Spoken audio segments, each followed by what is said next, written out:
Graça, paz e misericórdia.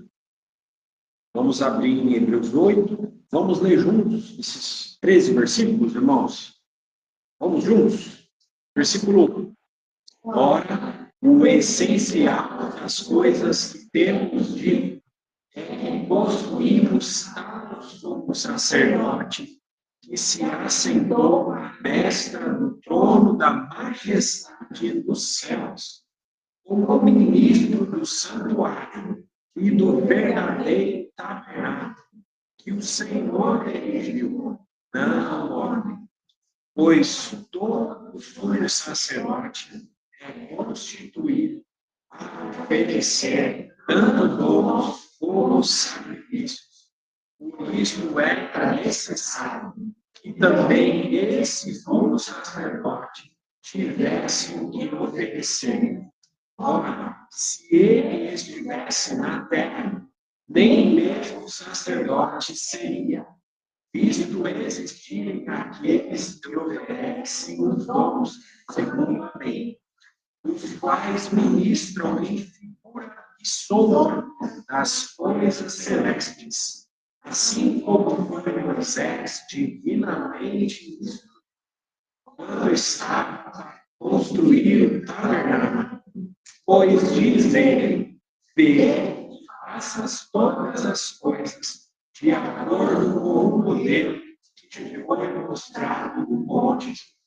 Agora, com efeito, obteve Jesus ministério tanto mais excelente, quanto ele também, mediador de superior aliança, instituída com base em superiores promessas.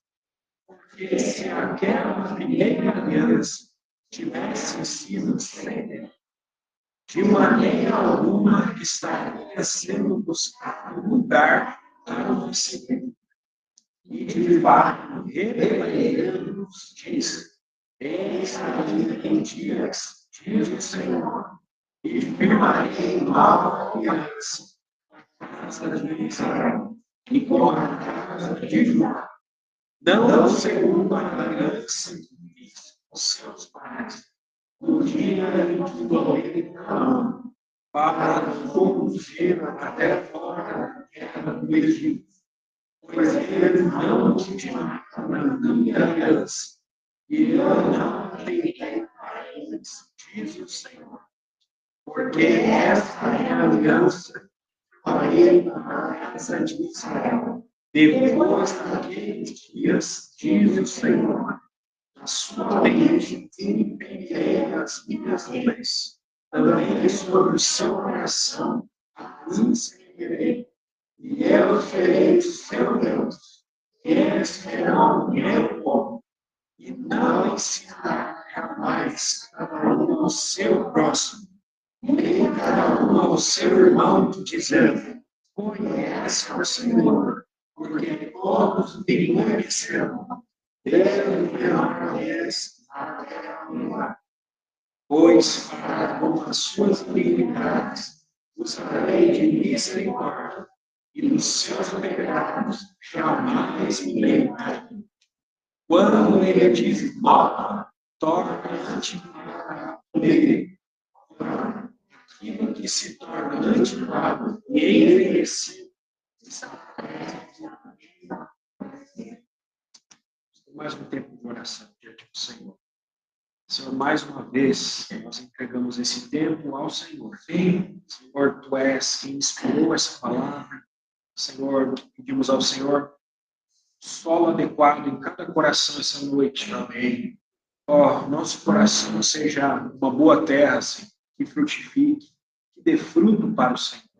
Senhor, não permita que o maligno roube essa semente, que essa semente seja plantada em solo rochoso ou em solo espinhoso, ou na beira do caminho. Senhor, nós pedimos ao Senhor, guarde e deposite essa palavra em nossos corações. Dá-nos entendimento da Tua palavra.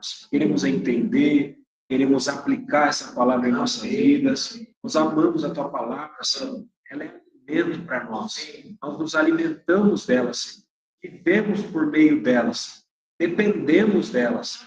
Em nome de Jesus. Amém. Amados irmãos, hoje nós vamos ver mais uma vez o capítulo 8 de Hebreus. Porém, hoje vai ser de uma maneira diferente, de uma forma, um formato diferente. Só recapitulando, trazendo um contexto da Epístola aos Hebreus, esses irmãos, esses crentes a quem foi escrita essa carta, eram crentes que creram no Senhor Jesus e congregavam, né? Viviam uma vida cristã normal e sofreram bastante no início dessa vida cristã, porque ser cristão nesses dias deles significava você ser perseguido. Não era muito fácil. Ainda hoje existem países onde existem perseguição aos cristãos, perseguição física. O que aconteceu com esses irmãos? Roubaram os bens deles. Você vai ser cristão? Tá bom, então esse bem aí na sua casa é nosso. Então, tinham esse direito, na época do Império Romano, de perseguir religiões, perseguiram os cristãos, esses primeiros cristãos. Então, muitos sofrimentos esses irmãos tiveram, e antes deles serem cristãos, eles eram do judaísmo. Eles eram do judaísmo. E o que aconteceu após esse período de sofrimento na vida cristã? Eles estavam quase com os seus pés voltando para o judaísmo. Porque o judaísmo não era perseguido. Ser cristão é ser perseguido. Ser do judaísmo não era um sinal de perseguição. Então, é esse o contexto da Epístola aos Hebreus. Quando nós chegamos no capítulo 8, aqui, ele está falando de um assunto principal. O judaísmo e as leis do judaísmo eram aquilo que nós chamamos, que a Escritura mesmo chama de velha aliança. Então, eles que já experimentaram algo da nova aliança, estavam querendo voltar para a velha aliança. O autor de Hebreus está tentando admoestá-los, encorajá-los a não ficar atrás, porque eles já tinham colocado a mão no arado. Não vai para trás, prossiga.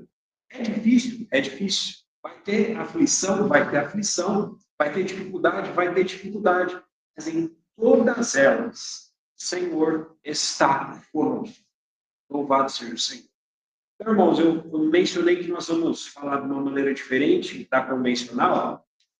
O modelo convencional que nós temos seguido, né, da pregação textual à pregação expositiva, onde nós vamos versículo a versículo, olhando explicando às vezes até palavras específicas. Vamos do primeiro versículo até o último, explicando. Mas hoje a gente vai fazer um pouco diferente, tá? Nós já fizemos na semana passada e na retrasada, versículo a versículo, desse capítulo 8. Está tudo gravado, graças a Deus, está lá no nosso canal no YouTube, Irmãos em Campinas. Quem quiser olhar versículo a versículo, tintim por tintim, detalhe por detalhe, está lá. Então, nesse modelo que a gente segue, a gente fica mais limitado a seguir os versículos. Hoje a gente vai fazer um pouco mais solto, tá? Talvez algo um pouco mais temático. O tema é a nova aliança. Embora também haja um tema nesse capítulo, que é o sumo sacerdote celestial, que é Jesus, e o seu serviço no santuário celestial. Mas esse tema está interligado com o assunto da nova aliança. Então, o assunto principal desse capítulo 8 é a nova aliança, ao qual todos nós crentes estamos inseridos. Se você é crente, você faz parte dessa nova aliança. Então, se nós formos olhar esse capítulo 8, esses 3 versículos que nós lemos, por um outro ângulo, irmãos, ele vai falar de correspondência. Correspondência. Final do versículo 5, que nós já lemos, diz o seguinte: vê que faças todas as coisas de acordo com um modelo que te foi mostrado no monte. Então, foi mostrado para Moisés, o versículo está citando, foi mostrado para Moisés um modelo para a construção do tabernáculo terreno. E Moisés, o que ele fez? Ele fez aquele tabernáculo de acordo com as coisas da cabeça dele? Não foi. Ah, não, eu acho que assim vai ser melhor. Ele não fez assim. Ou Moisés disse, após olhar o modelo que Deus mostrou, eu vou criar algo melhor que esse modelo não serve, eu vou criar algo melhor, Deus não está entendendo a necessidade do povo, eu vou fazer algo que eu acho que se enquadra melhor com a necessidade do povo. Não, Moisés seguiu o modelo. Moisés não quis aperfeiçoar o modelo de Deus, ele não falou, ó, acho que esse modelo precisa de um toque meu, um toque dele. Não, ele não fez isso, ele não acrescentou nada no modelo. Moisés fez conforme o modelo que foi mostrado para ele pelo Senhor. Então, Moisés foi um servo fiel, ele obedeceu o modelo que foi mostrado para ele, fez um tabernáculo terreno que correspondesse ao tabernáculo celestial. Correspondência daqui já. Correspondência daquele tabernáculo daqui. E esse, ao ponto desse tabernáculo terreno ser chamado de cópia das coisas celestiais. Então, percebe, irmãos, houve uma correspondência do celestial com o terreno. Assim na terra como nos céus. Quando o Senhor Jesus nos ensina a orar, né, ele expressa o desejo, né, de que ele, o Senhor Jesus, ora. Pai nosso que estás no céu, santificado seja o teu nome, venha o teu reino, seja feita a tua vontade, assim na terra como nos céus. O que o Senhor Jesus desejava era a correspondência, que aquilo que acontece nos céus, onde tudo ali é imutável, onde o trono de Deus não é abalado, onde tudo acontece de maneira perfeita, acontece assim também na terra.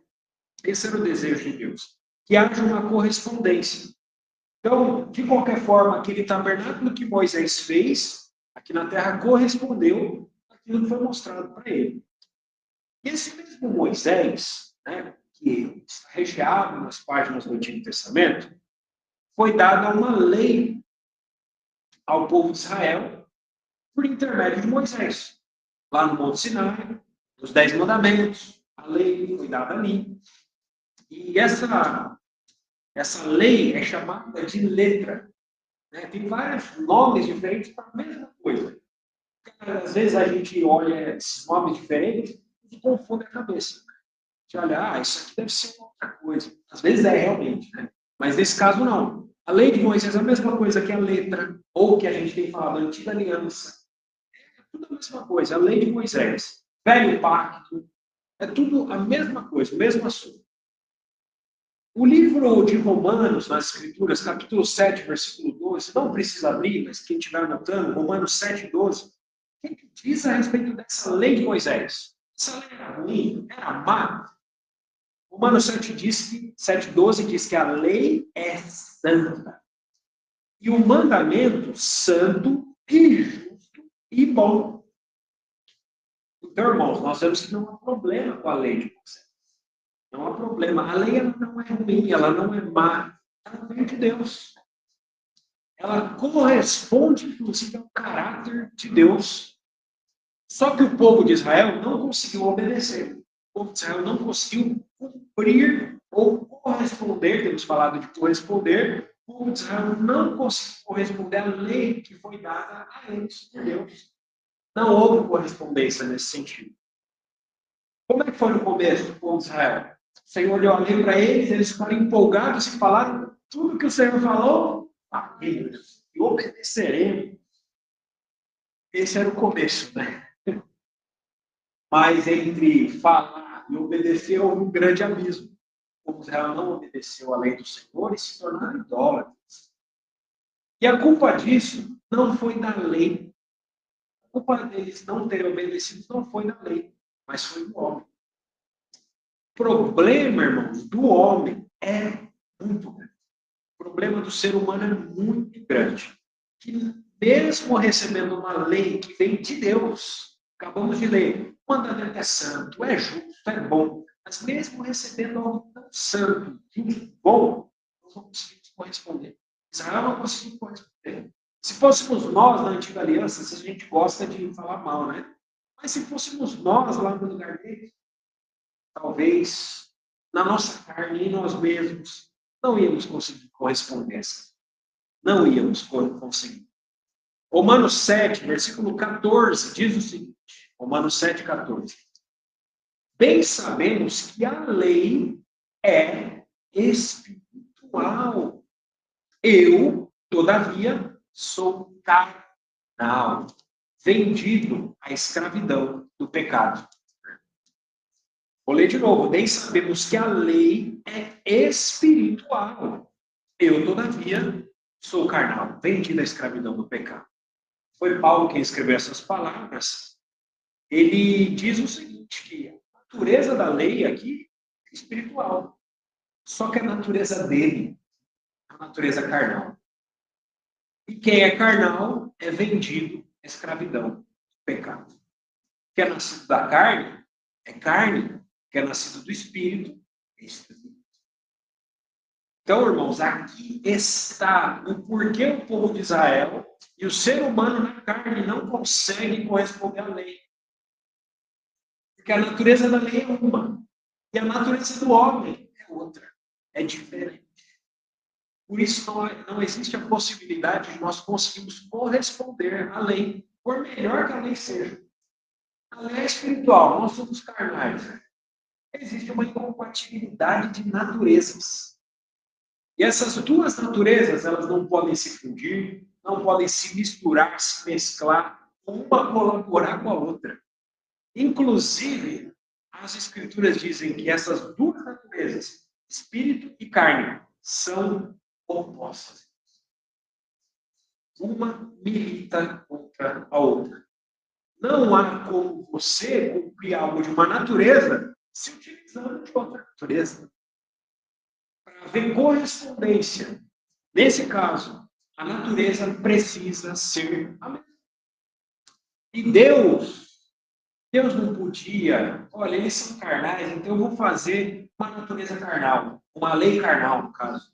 Deus não podia fazer uma lei carnal para corresponder à natureza do homem. Porque se Deus fizesse uma lei carnal, essa lei não seria santa, essa lei não seria justa, essa lei não seria boa. Então, irmãos, veja que problema que nós temos. O ser humano é problemático. Irmãos, a Epístola aos Hebreus, várias vezes, já nos falou das limitações desse velho pacto, dessa antiga aliança, da lei de Moisés. Mas perceba, irmãos, que todas essas limitações da lei, da antiga aliança, em ajudar o homem, se devem ao problema. O homem é carnal, o homem é pecador, o homem morre. São problemas do homem. A lei ela é limitada para o homem por causa do problema do homem. Nosso problema é que nós somos carnais, vendidos à escravidão do pecado. O melhor que essa lei pôde fazer pelo homem foi revelar o seu pecado diante de Deus. O melhor que a lei pôde fazer por nós? Mostrar a nossa falência total, a nossa incapacidade de agradar a Deus. Romanos 3, versículo 20 diz o seguinte, Romanos 3, 20. Pela lei vem o pleno conhecimento do pecado. Pela lei vem o pleno conhecimento do pecado. Irmãos, Deus sendo todo só podia dar ao homem algo que viesse dele, algo de si mesmo. Algo que beneficiasse o homem. Algo de sua natureza. A natureza de Deus é espírito. Deus é espírito. E importa que os seus adoradores o adorem em espírito e em verdade. Então Deus não podia dar uma lei carnal, Deus precisava dar uma lei espiritual. E, irmãos, o homem ele não foi criado. Deus não criou originalmente o homem para ser vendido à escravidão do pecado. Quando se deu isso? Nós fomos vendidos à escravidão do pecado, nos tornamos carnais. A partir da queda do homem. A partir do pecado no jardim, o Éden. O homem, desde aquele pecado, não sabe o que é uma vida sem pecado. Nós não sabemos o que é uma vida sem experimentar pecado. O pecado passou a todos os homens. Todos pecaram e carecem da glória de Deus. E o homem continuará pecador até que o pecado seja extinguido no futuro. Irmãos, haverá um dia, louvado seja o Senhor, que o pecado será extirpado e não haverá talvez lembrança.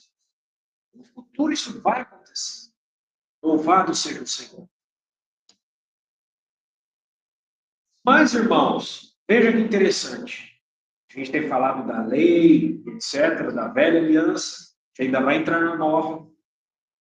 Mas, ao contrário do que os deístas dizem, o que são os deístas? Ah, Deus existe, mas ele abandonou a criação. Ao contrário do que eles dizem, Deus não abandonou sua criação, não. Deus fez uma provisão para o homem. Isso ainda muito tempo antes da lei de Moisés. Muito antes de Moisés, Deus já havia feito uma provisão para o ser humano. Quando nós olhamos para as Escrituras com cuidado, mesmo antes da lei de Moisés, nós vamos verificar que sempre houve a fé. A fé sempre existiu. E a fé sempre foi o princípio do ser humano receber vida. A fé sempre foi o princípio para a justificação do homem. A fé sempre foi o princípio para que nós tenhamos contato com Deus e com as coisas espirituais. Para que o homem se relacione com Deus, é necessário fé. Antes que a lei de Moisés existisse, já existiam bênçãos espirituais que operam pela fé. São internas, são transcendentes. Irmãos, ainda antes do dilúvio, a porta da fé já estava aberta. Nós temos um exemplo na vida de Enoque. Enoque foi alguém que teve comunhão com Deus em uma época. Ele conseguiu ter comunhão com Deus. Gênesis capítulo 5, versículo 24 diz que Enoque andou com Deus. Como é possível andar com Deus? A resposta é uma só: pela fé. Pela fé é possível andar com Deus. Irmãos, ainda antes do dilúvio, houve outro personagem que nos mostra que já existia a graça de Deus, operando muito tempo antes da lei. E esse personagem foi Noé. Noé. Gênesis capítulo 6, versículo 8 diz que Noé achou graça diante dos olhos do Senhor. Noé achou graça aos olhos do Senhor. Irmãos, a graça ela não é uma novidade do Novo Testamento. Louvado seja o nosso Senhor. Ela está por todas as páginas das Escrituras. Se você olha Gênesis, tem graça. Se você vai lá no livro do Apocalipse, tem graça. 66 livros, a graça de Deus está presente. Ainda sobre Noé, Gênesis 6, 9, diz que Noé era um homem justo e íntegro entre os seus contemporâneos. Noé andava. Louvado seja o Senhor. Como ser justo e íntegro entre os seus contemporâneos? Pela fé. Pela fé. Vamos, após o dilúvio, na era dos patriarcas, irmãos, esse aqui eu faço questão de citar, porque ele era um homem gentil, ele não era de Israel, nem existia a nação de Israel ainda. Era um homem gentil da terra de Uz, Jó, bem longe de Israel. Esse homem era íntegro, reto, temente a Deus, se desviava do mal. E esse homem, ele intercedia pelos seus filhos. E no final do livro de Jó, nós vamos ver que ele orava pelos seus. Todas essas qualidades de Jó provêm de um relacionamento com Deus, de espiritualidade.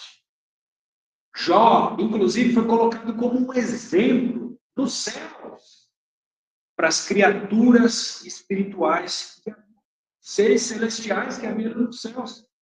Deus mesmo testemunhou nos céus a respeito das qualidades espirituais de Jó.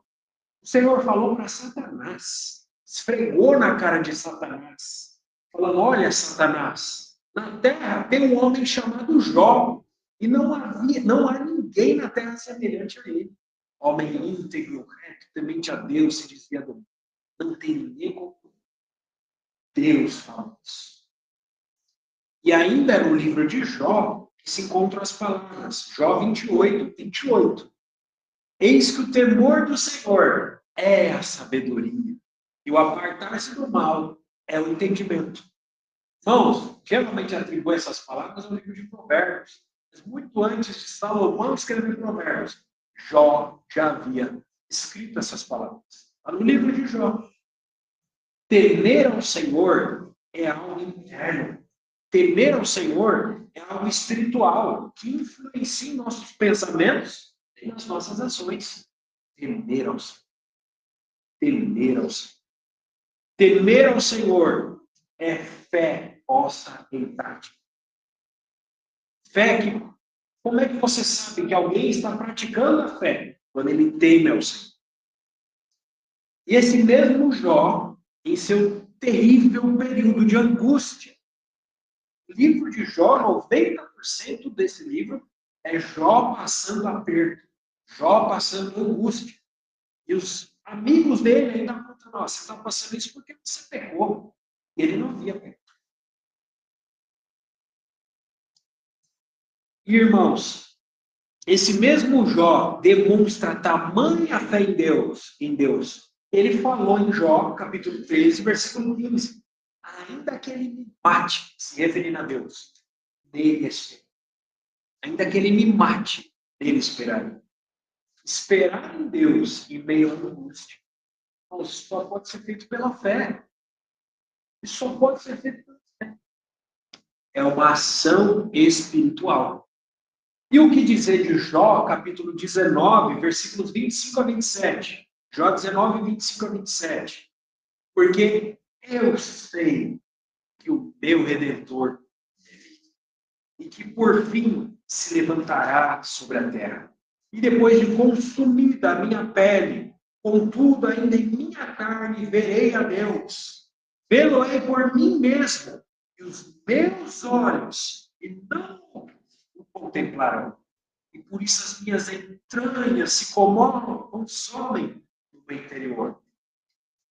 Jó que demonstra uma fé pessoal, uma esperança escatológica, uma confiança em um Deus invisível.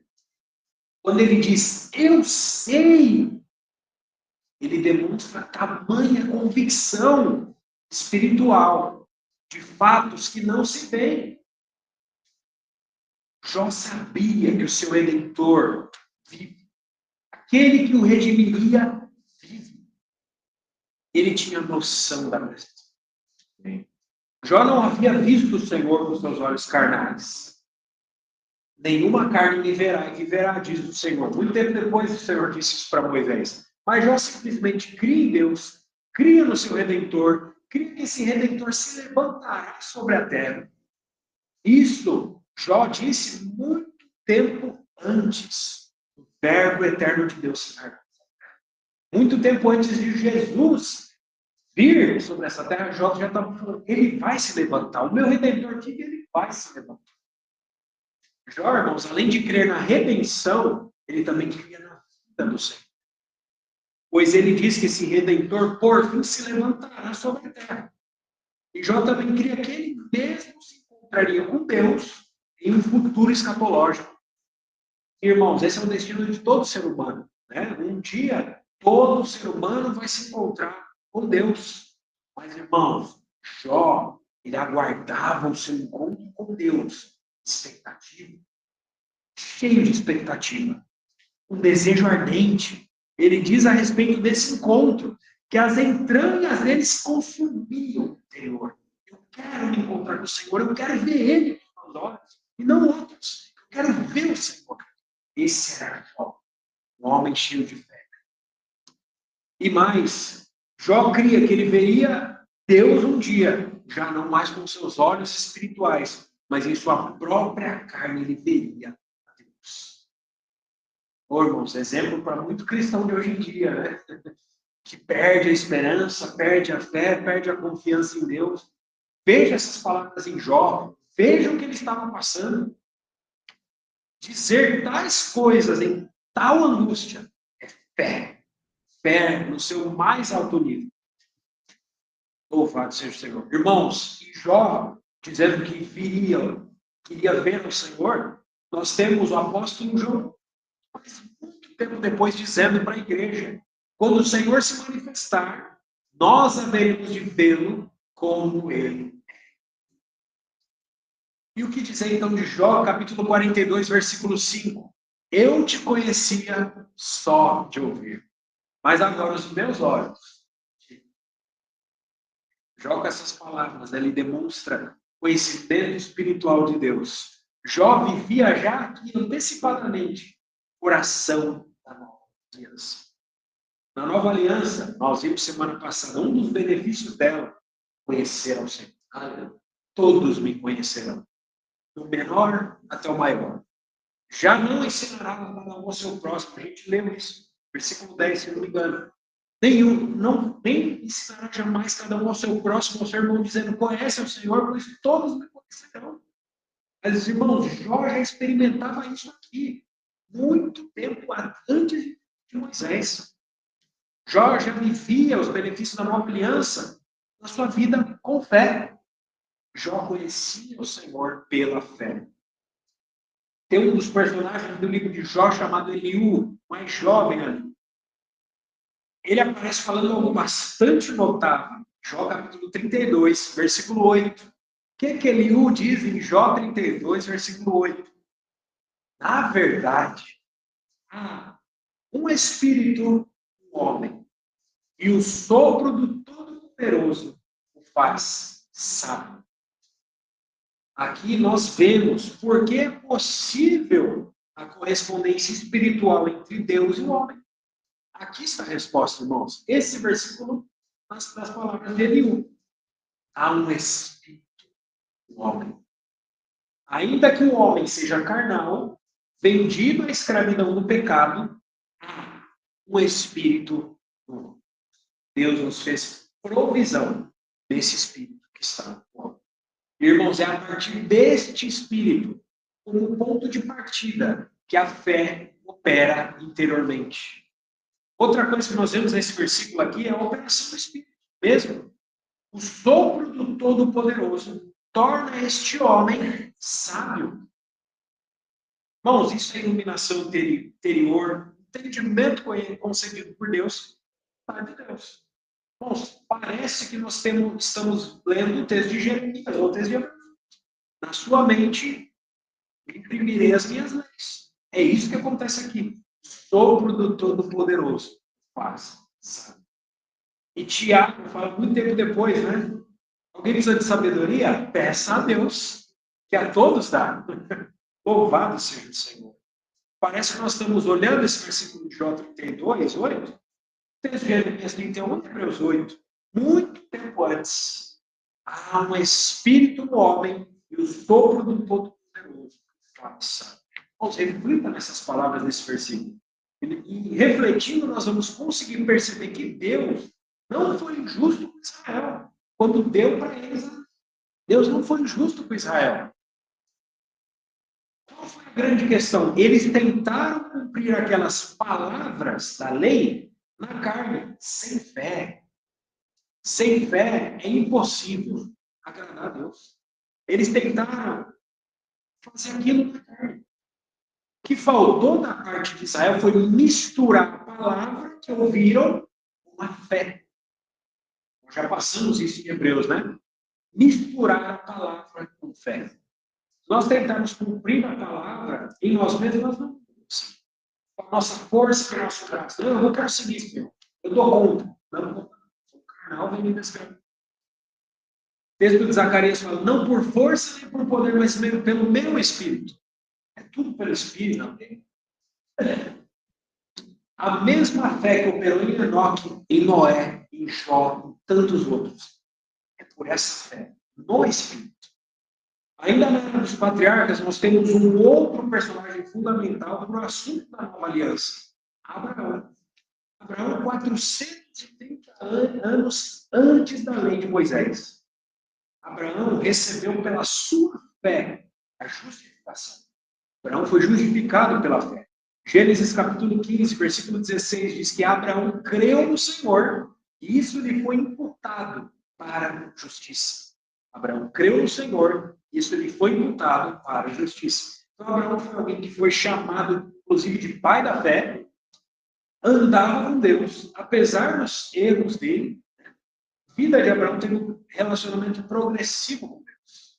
Gálatas capítulo 3, versículo 7 diz: sabei, pois, que os da fé é que são filhos de Abraão. São os da fé. Gálatas 3:8. Ora, tendo a Escritura previsto que Deus justificaria pela fé os gentios, pré-anunciou o Evangelho a Abraão. Em ti serão abençoados todos os povos. Então, aqui nessas palavras nós temos o DNA espiritual da nova aliança. Romanos 4,13, outro versículo. Não foi por intermédio da lei que a Abraão ou a sua descendência coube a promessa de ser herdeiro do mundo, sim mediante a justiça da fé. Você percebe que tudo é pela fé? Tudo pela fé. Então, irmãos, pode ainda, talvez nos surja uma dúvida, né? Se já havia graça antes mesmo da lei existir, promessas espirituais, bênçãos espirituais, pessoas espirituais que andavam com Deus, Deus trouxe a lei para Israel. A razão de ser da lei? Qual o papel da lei? Gálatas 3:24 vai nos responder que a lei nos serviu de aio, uma espécie de tutor para nos conduzir a Cristo. Gálatas 3:19. Qual, pois, a razão de ser da lei? Foi adicionada por causa das transgressões, até que viesse o descendente a quem se fez a promessa. Ou seja, para que serve a lei? Esse versículo é muito claro. Ela foi adicionada. Deus teve que adicionar ela por causa das transgressões. O povo transgredia, o povo estava pecando sem saber aonde. Deus adicionou ela por causa das transgressões até que viesse descendente a quem se fez a promessa. Quem é esse descendente? Jesus. A lei, então, ela nunca substituiu, não substitui o princípio da fé. E é neste princípio da fé que nós conhecemos ao Senhor, que nós podemos guardar a lei. Por isso que o salmista fala, como amo a tua lei, a minha meditação o tempo todo. Só que, irmãos, Deus não quer apenas alguns poucos indivíduos espirituais que andem com Ele. Deus quer que todos o conheçam. Esse é o desejo da nova aliança. Todos me conhecerão, diz o Senhor. Deus não quer apenas poucos indivíduos. Não haverá necessidade no futuro de ensinar quem é o Senhor. Hoje ainda existe essa necessidade. O versículo de Timóteo diz que é desejo do Senhor todo homem seja salvo e chegue ao pleno conhecimento da verdade. Todo homem seja salvo. Deus não quer deixar ninguém de fora. Deus ama todos. Deus, sabendo da dificuldade do pecado que há dentro do homem, Deus, sabendo da dificuldade da carne do homem, ainda nos dias do Antigo Testamento, nos profetizou por meio do profeta Jeremias a nova aliança. Deus, sabendo de toda essa dificuldade nossa, lá no Antigo Testamento, usou a boca do profeta para falar, olha, fiquem tranquilos, no futuro vai vir essa nova aliança. Essa nova aliança é o meu alvo, essa nova aliança é o meu objetivo. Essa nova aliança cumpre aquilo que eu tenho no meu coração. Na antiga aliança, irmãos, as leis ficavam onde? Externas, lado de fora, fora do homem. Na nova aliança, é prometido que as leis não mais estariam do lado de fora do homem, mas do lado de dentro. Na sua mente, as leis. E essa nova aliança ainda promete perdão definitivo e um conhecimento direto de Deus. Essa nova aliança traria transformação interna, mudança de caráter, não apenas uma mera obediência externa. A pessoa está obedecendo externamente, mas internamente ela quer fazer outra coisa. Não, na nova aliança, nós obedecemos ao Senhor porque nós queremos isso. Nós desejamos isso. Porque o querer realizar também foi colocado por Deus dentro de nós. Então, irmãos, falando agora dessa nova aliança, como qualquer aliança, precisa de um mediador. Né? Toda aliança tem um mediador. O mediador da antiga aliança, nós sabemos que foi Moisés, que a gente está repetindo diversas vezes. A nova aliança foi prometida no texto de Jeremias 31, mas não se diz no texto de Jeremias quem seria esse mediador da nova aliança. Mas no capítulo seguinte de Hebreus, que nós ainda vamos estudar, capítulo 9, versículo 15, diz que Jesus é o mediador. Com as palavras mais explícitas possíveis. Jesus é o mediador da nova aliança. Ainda Hebreus 7:22, nós já passamos por lá, nos diz que Jesus se tem tornado fiador de uma superior aliança. A nova aliança é superior à antiga aliança. E é por isso, irmãos, que 1 Coríntios 1:30 diz que mas vós sois dele, em Cristo Jesus, o qual se nos tornou da parte de Deus sabedoria e justiça e santificação e redenção. Esse versículo mostra a nova aliança em nós. Em nós. Cristo se tornou a nossa sabedoria. Nós não somos sábios fora. Nele nós temos sabedoria. Leis na mente. Pressas na mente e escritas no coração. Isso é ter sabedoria. Mas Cristo também é a nossa justiça. Ele pagou a nossa, minha pena. Ele morreu em meu lugar, pelo meu pecado. Cristo se tornou a nossa justiça. Ele pagou a pena em nosso lugar, nos sendo propício, propiciação pelos nossos pecados, nos tornando justos diante de Deus. Nós temos paz. Por causa dele, nós temos paz. Não há inquietação mais em nosso coração, nós temos paz. Qualquer coisa contrária dessa paz é a acusação do maligno. Mas Cristo também é a nossa santificação. Ele não se contentou em se tornar nossa sabedoria, nossa justiça, mas ele também nos separa para um uso exclusivo dele. Eu serei do seu Deus e eles serão. São as palavras da nova aliança. E Cristo também é a nossa redenção dos seus pecados. Jamais. Não há possibilidade de viver a nova aliança sem o seu mediador. Ele é o mediador da nova aliança. Tudo que nós precisamos para viver a nova aliança, nós encontramos nele.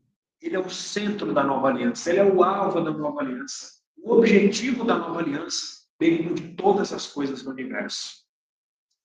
Outro detalhe interessante, irmão, sobre qualquer aliança, né, é o fundamento dela. Nós já vimos o mediador.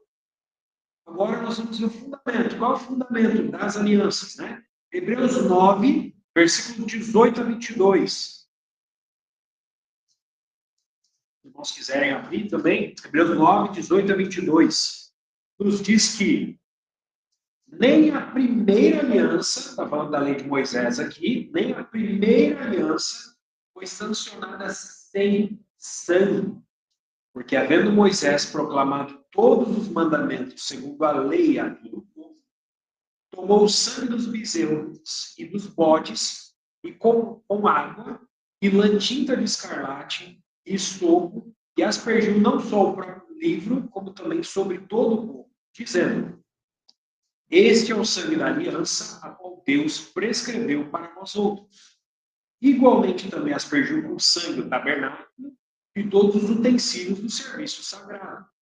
Com efeito, quase todas as coisas segundo a lei se purificam com sangue, e sem derramamento de sangue não há remissão. Então, o que fundamentava a antiga aliança era o sangue dos bezerros, dos bodes, que apontavam para algo superior, não eram perfeitos em si mesmos. Ainda no capítulo 9 de Hebreus, no versículo 9, diz que esse sangue de animais não purifica consciências. Ou seja, a parte interior do homem. Consciência é a parte interior. O sangue daqueles animais não purifica consciências, mas apenas purificava a carne exterior do homem, para o homem poder estar diante da presença do Senhor e não morrer aquele tabernáculo ali. Quando nós olhamos para o fundamento da nova aliança, quando o Senhor Jesus, irmãos, reuniu os seus discípulos na ceia, ele tomou o cálice, dizendo: este cálice é a nova aliança do meu sangue. Então, em outras palavras, o que fundamenta a nova aliança que nós vivemos não é sangue de bodes, de bezerros e de animais. Mas o que fundamenta a nova aliança, em que nós vivemos, em que nós nos movemos, em que nós existimos, o sangue de Cristo. Hebreus 9, versículo 12, nos diz que Cristo, pelo seu próprio sangue, entrou no Santo dos Santos, tabernáculo celestial, uma vez por todas, tendo obtido eterna redenção. Então não é necessário mais sacrifício, porque ele fez esse sacrifício uma vez por todas e já obteve uma eterna redenção, a qual nós usufruímos, a qual nós fomos abençoados, uma eterna redenção.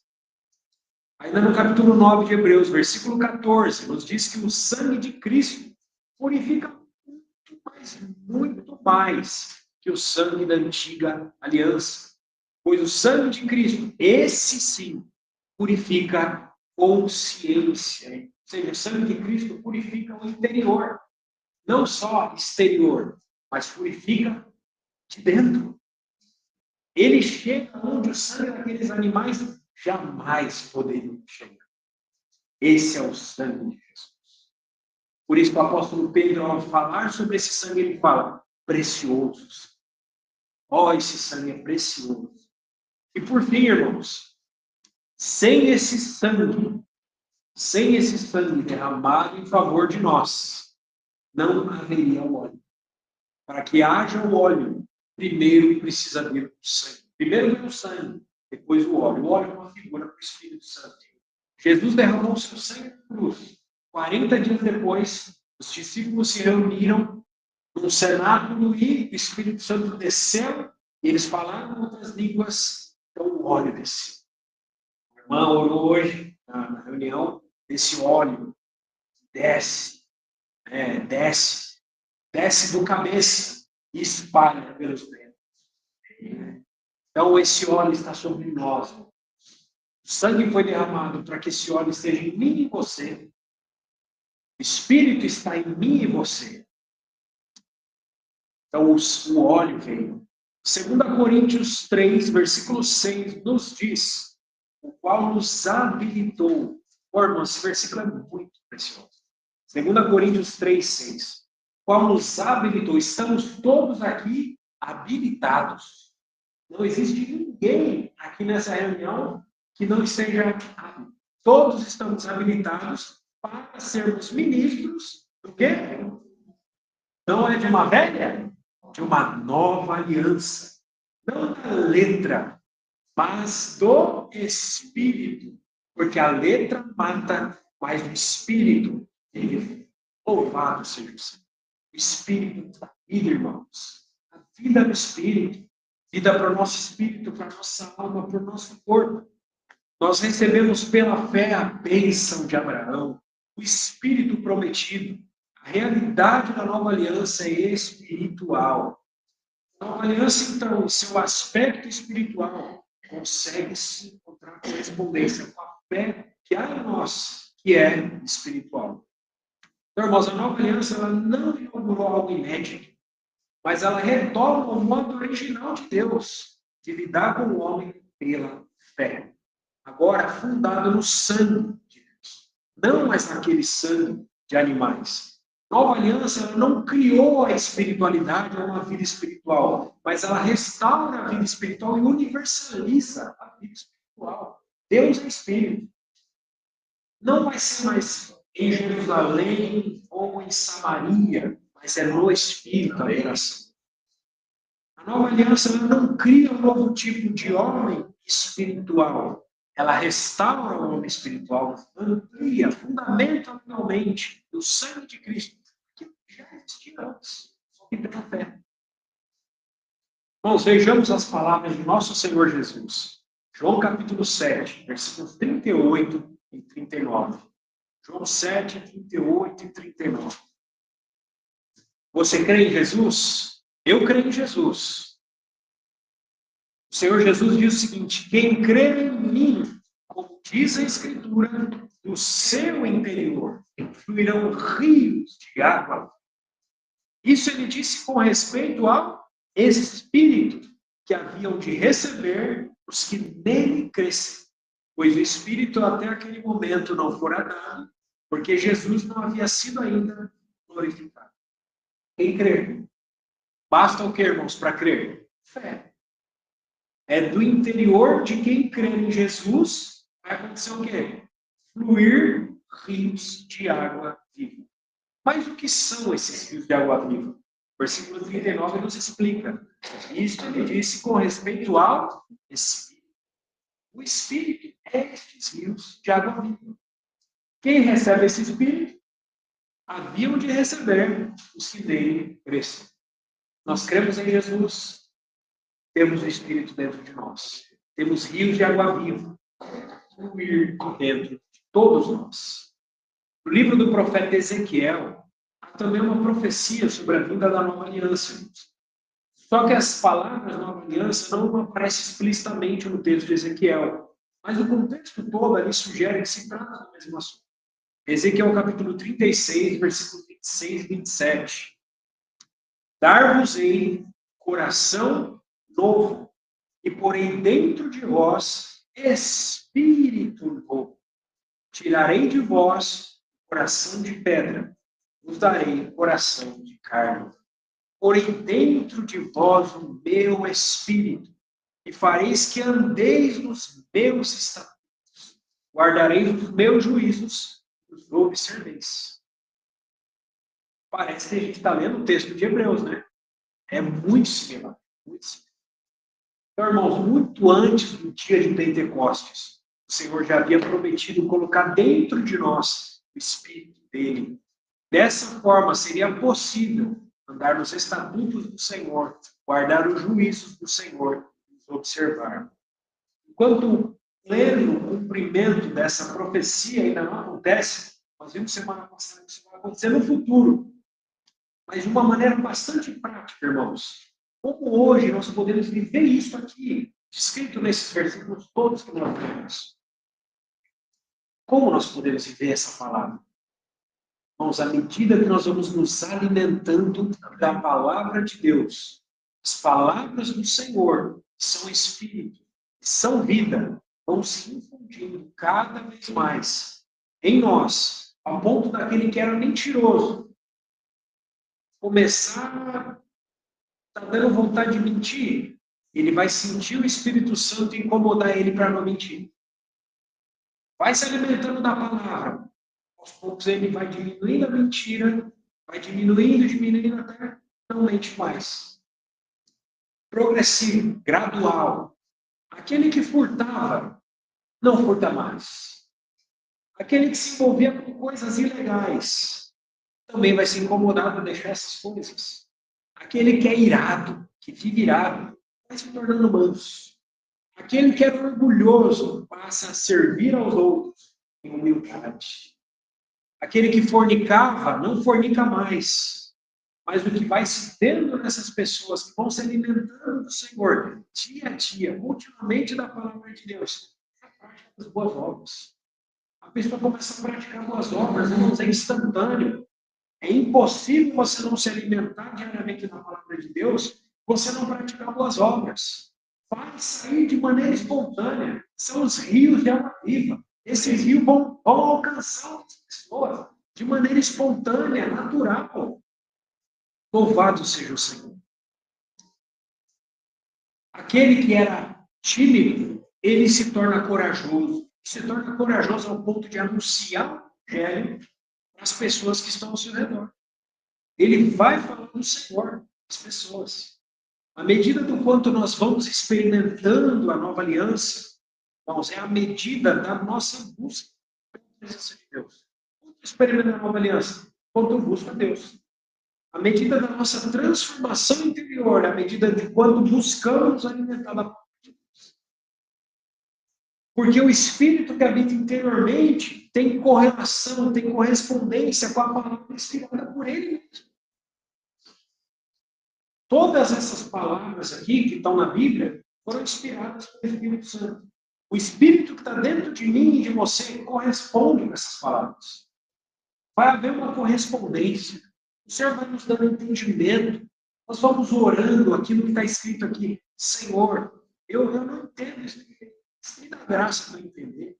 Fala comigo, Senhor, eu quero praticar, eu quero viver isso. Nós vamos orando a palavra e o Senhor vai nos dando graça. Dando graça. É ao ponto de habite ricamente em vós a palavra. Essa palavra começa a habitar dentro de nós. A palavra começa a falar conosco. A palavra começa a nos mover. Aí chega a circunstâncias difíceis da nossa vida, decisões difíceis. A palavra nos inspira.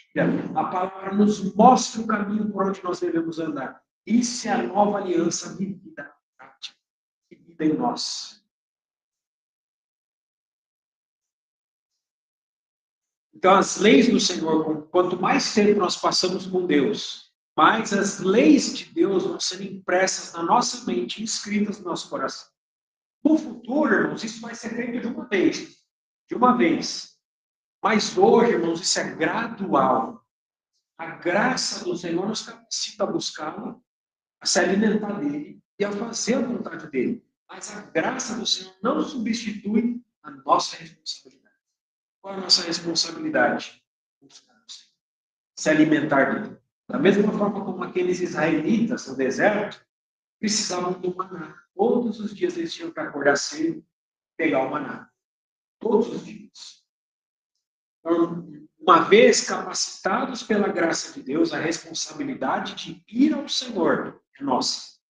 Então, irmãos, esse crente que busca diariamente ao Senhor, habitado pelo Espírito Santo, gradualmente ele vai sendo transformado, a ponto de ele dizer, como Paulo disse, logo já não sou eu, mas Cristo vive em mim. Esse viver que agora tenho na carne, vivo pela fé no Filho de Deus.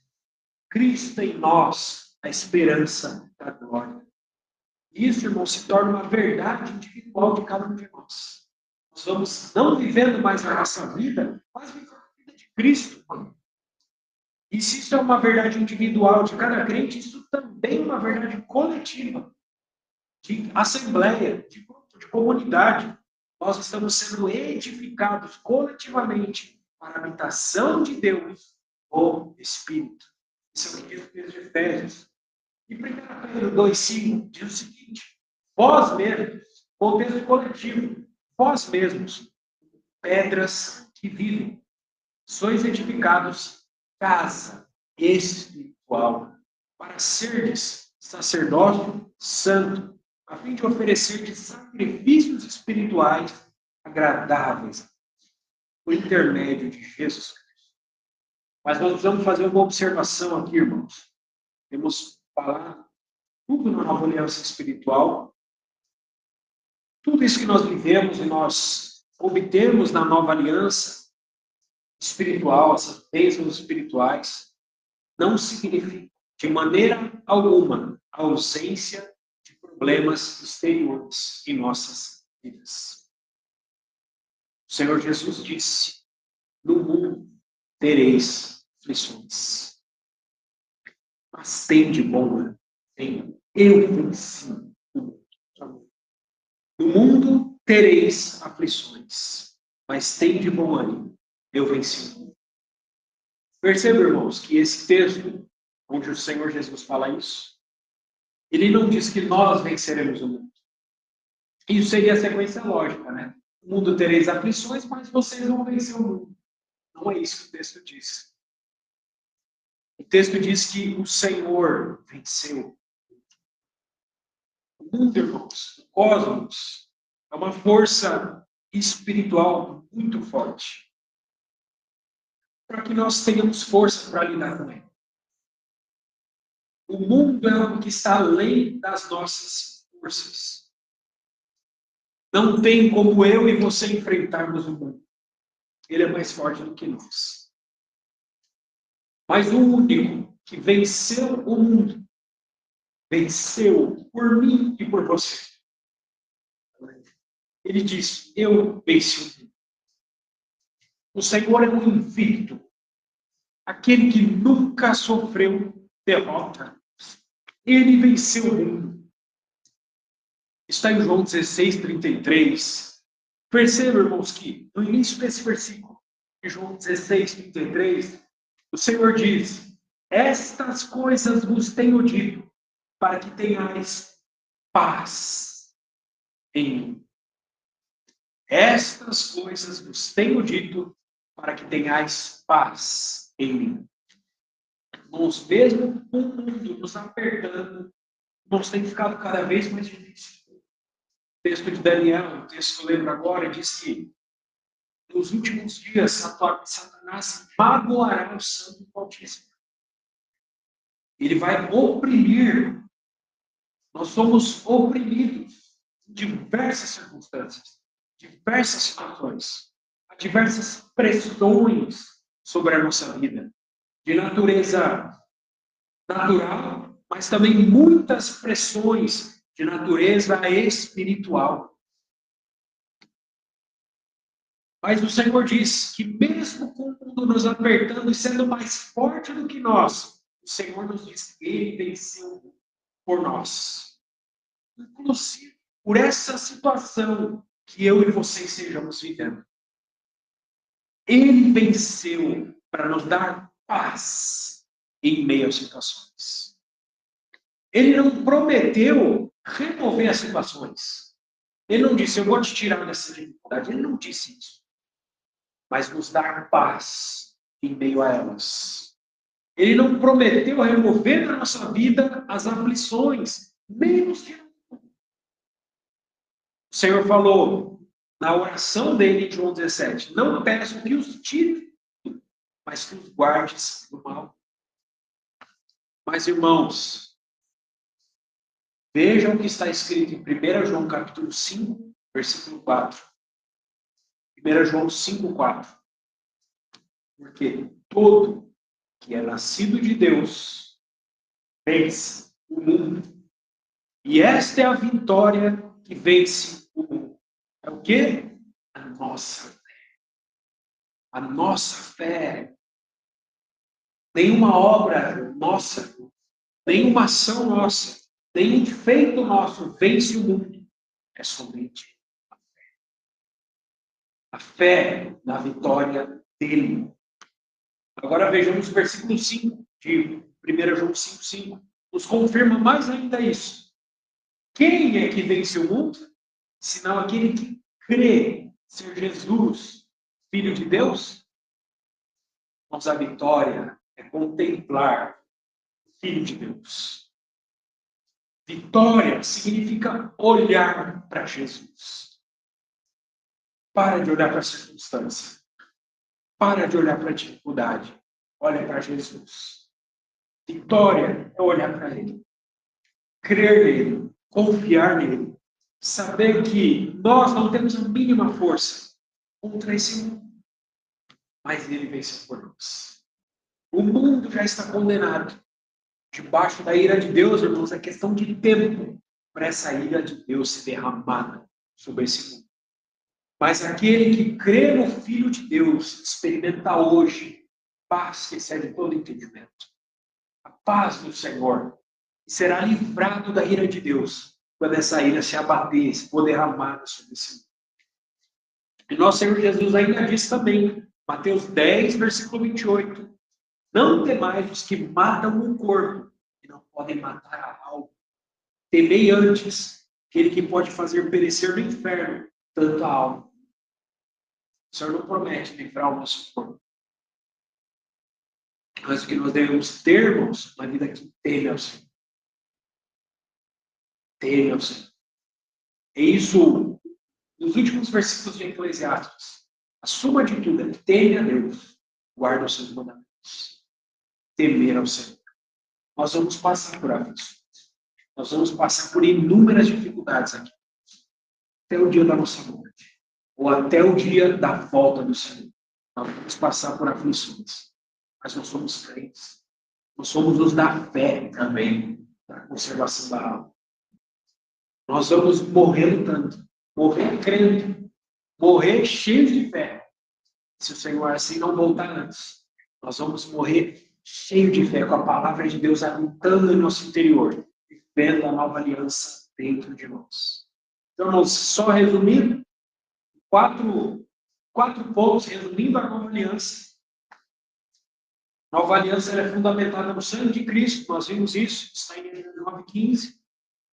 Hebreus 9:15, a nova aliança é fundamentada no sangue de Cristo.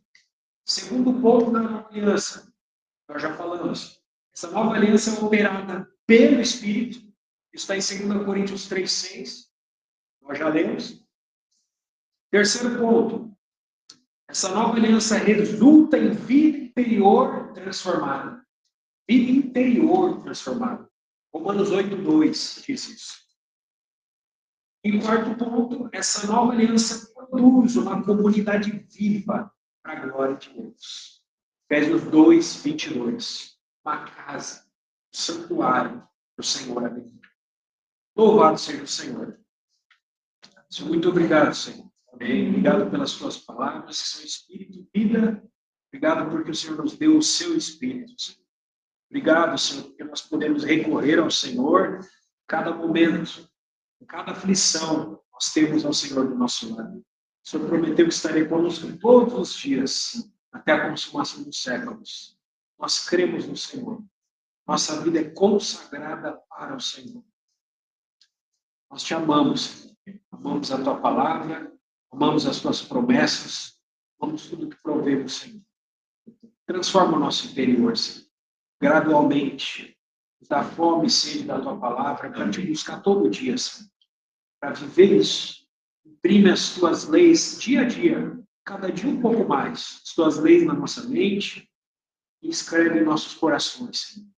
Queremos te conhecer. Nosso alvo é conhecer ao Senhor, prosseguir conhecendo o Senhor.